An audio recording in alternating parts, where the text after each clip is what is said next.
Okay, good morning everyone, and today's videos is ang aking mga nagawa ngayong araw na ito.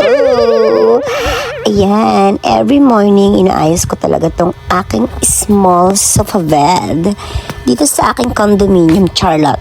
Ayan, inaayos ko talaga siya, yung mga kumot, sinasalansan ko yan. Ayan, gusto ko kasi laging parang nakaayos yung higaan ko. Tapos parang ganun. Ayoko yung mga nakakalat yung unan. So, I just want to fix it. Charlie, may pagpapiksi bayot. Okay. So, yan. Inayos ko yung mga kumot. Then, nagninilay-nilay kung ano mga dapat kong gawin. Then, syempre, after that, nagpipray tayo na sana may mga client na dumating, ganyan-ganyan. And then, maging maayos ang buong araw. So, ayan na nga, tinitiklop ko tong aking favorite na kumot kasi manipis lang yan. And then, ang kumot ko kasi is depende sa season. Kasi ngayon hindi masyadong malamig. Kaya manipis lang yung kumot ko. Charlie, nasa America Ayan. And after that, dito ako sa may salon.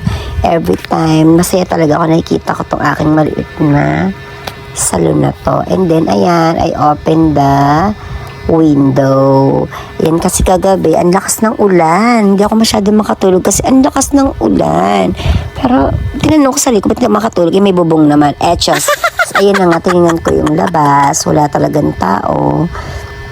Ayan. Then, parang sabi ko, sana umaraw naman para maging maganda yung panahon. At ayan na nga yung mga alaga ko. Ayan, si Snowy, gising na siya. At parang antok-antok pa ang nagaganap sa kanya. Ayan, ginigising ko na nga. Sabi ko, baby, meow, meow, meow, meow. Gumising ka na dyan.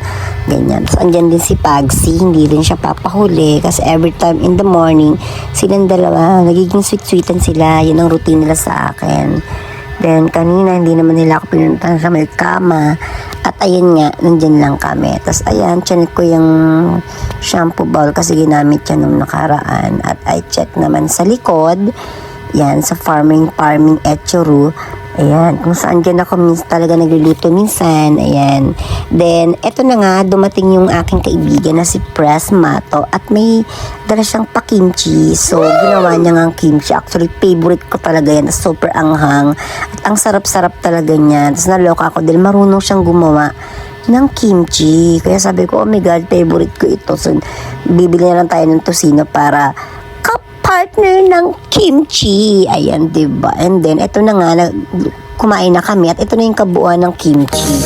Ayan, kumain na kami. Ang sarap-sarap talaga. Thank you, Press Mato. God bless. Love you, best.